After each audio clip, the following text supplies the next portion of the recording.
ರಾಜ್ಯದಲ್ಲಿ ಸಿದ್ದರಾಮಯ್ಯ ನೇತೃತ್ವದ ಕಾಂಗ್ರೆಸ್ ಸರ್ಕಾರ ಎಲ್ಲಾ ವರ್ಗಗಳ ಜನರಿಗೂ ನ್ಯಾಯ ಒದಗಿಸುವ ಕೆಲಸವನ್ನ ಮಾಡಿದೆ. ಸಮಾಜದಲ್ಲಿ ಸಾಮರಸ್ಯ, ಸಹಬಾಳ್ವೆ ನೆಲೆಸಲು ಮತ್ತು ಅಭಿವೃದ್ಧಿಯಾಗಲು ಎಲ್ಲಾ ಸಮುದಾಯದ ಮತದಾರರು ಕಾಂಗ್ರೆಸ್ ಪಕ್ಷಕ್ಕೆ ಮತ ನೀಡಿ ಚುನಾವಣೆಯಲ್ಲಿ ಗೆಲ್ಲಿಸಬೇಕು ಎಂದು ಕೆಪಿಸಿಸಿ ಅಲ್ಪಸಂಖ್ಯಾತ ಸಮಿತಿಯ ಸಂಯೋಜಕ ನೂರುದ್ದೀನ್ ಸಾಲ್ಮರಾ ಹೇಳಿದರು. ಸೋಮವಾರ ಮಾಧ್ಯಮಗೋಷ್ಠಿಯಲ್ಲಿ ಮಾತನಾಡಿದ ಅವರು, ಸಿದ್ದರಾಮಯ್ಯ ನೇತೃತ್ವದ ಕಾಂಗ್ರೆಸ್ ಸರ್ಕಾರ ಕಳೆದ 5 ವರ್ಷಗಳ ಅವಧಿಯಲ್ಲಿ ಈ ರಾಜ್ಯದ ಜನತೆಗೆ ಸಾಕಷ್ಟು ಯೋಜನೆಗಳನ್ನು ನೀಡಿ ರಾಜ್ಯದ ಅಭಿವೃದ್ಧಿಯಲ್ಲಿ ದೇಶದಲ್ಲಿಯೇ ಪ್ರಥಮ ಸ್ಥಾನ ಪಡೆದಿದೆ.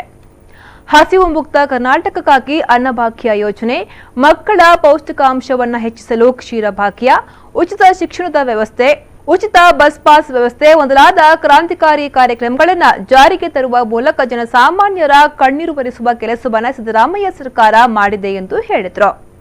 ಮಾಧ್ಯಮಗೋಷ್ಠಿಯಲ್ಲಿ ಪುತ್ತೂರು ಬ್ಲಾಕ್ ಅಲ್ಪಸಂಖ್ಯಾತ ಘಟಕದ ಅಧ್ಯಕ್ಷ ಹಾಗೂ ನ್ಯಾಯವಾದಿ ನಿರ್ಮಲ್ ಕುಮಾರ್ ಜೈನ್, ಪದಾಧಿಕಾರಿಗಳಾದ ಅಬ್ದುಲ್ ಸಮದ್ ಸೋಂಪಾಡಿ ಮತ್ತು ಹನೀಫ್ ಬಗ್ಗುಮೂಲೆ ಹಾಜರಿದ್ದರು.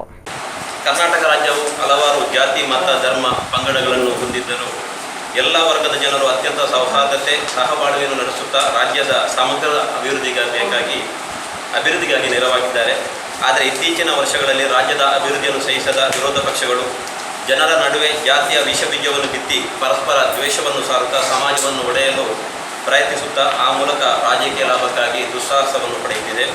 ಸಮಾಜವನ್ನು ಒಡೆಯಲು ಪ್ರಯತ್ನಿಸುವ ಶಕ್ತಿಗಳ ಕೆಲಸವು ಕೇವಲ ರಾಜಕೀಯ ಲಾಭಕ್ಕಾಗಿ ಮಾತ್ರವಾಗಿದ್ದು ಬೇರೆ ಯಾವುದೇ ಉದ್ದೇಶ ಅವರಿಗಿರಲ್ಲ. ರಾಜಕೀಯ ಲಾಭಕ್ಕೆ ಬೇಕಾಗಿ ಕೇವಲ ಕೆಲವು ದಿನಗಳು ನಡೆಯುವಂಥ ಚುನಾವಣೆ ಪ್ರಕ್ರಿಯೆಯಲ್ಲಿ ಸಮಾಜವನ್ನು ಒಡೆಯುತ್ತಾ, ಸಮಾಜದಲ್ಲಿ ದ್ವೇಷವನ್ನು ಸಾರುತ್ತಾ, ಸಮಾಜವನ್ನು ಛಿದ್ರ ಮಾಡಲಿಕ್ಕೆ ಹೊರಡ್ತಾರೆ. ಆದರೆ ಎಲೆಕ್ಷನ್ ಕಳೆದ ನಂತರ ಅವರು ಏನು ಡ್ಯಾಮೇಜ್ ಮಾಡಿದ್ದಾರೆ ಆ ಡ್ಯಾಮೇಜನ್ನು ಸರಿಪಡಿಸಲಿಕ್ಕೆ ಅವರಿಗೆ ಕೂಡ ಸಾಧ್ಯ ಆಗುವುದಿಲ್ಲ. ಆ ಮೂಲಕ ದ್ವೇಷ ಆ ರೀತಿಯಾಗಿ ಉಳಿದುಕೊಂಡು ಸಮಾಜದಲ್ಲಿ ಅಶಾಂತಿ ಉಂಟಾಗಿ ನಾಡಿನಲ್ಲಿ ಅಭಿವೃದ್ಧಿ ಕಾಣಲಿಕ್ಕೆ ಸಾಧ್ಯವಾಗುವುದಿಲ್ಲ. ಆದರೆ ನಮ್ಮ ಈ 5 ವರ್ಷ ನಮ್ಮ ನಾಡಿದಂತಹ ಕಾಂಗ್ರೆಸ್ ಪಕ್ಷದ ಸಿದ್ದರಾಮಯ್ಯ ನೇತೃತ್ವದ ಸರ್ಕಾರವು ಇಂತಹ ಶಕ್ತಿಗಳನ್ನು ಎಡೆಮೂರಿ ಕಟ್ಟುವುದರಲ್ಲಿ ಬಹಳ ಸಫಲವಾಗಿದೆ ಅಂತ ನಾನು ಬಹಳ ಹೆಮ್ಮೆಯಿಂದ ಹೇಳಲಿಕ್ಕೆ ಇಷ್ಟಪಡ್ತಾ ಇದ್ದೇನೆ.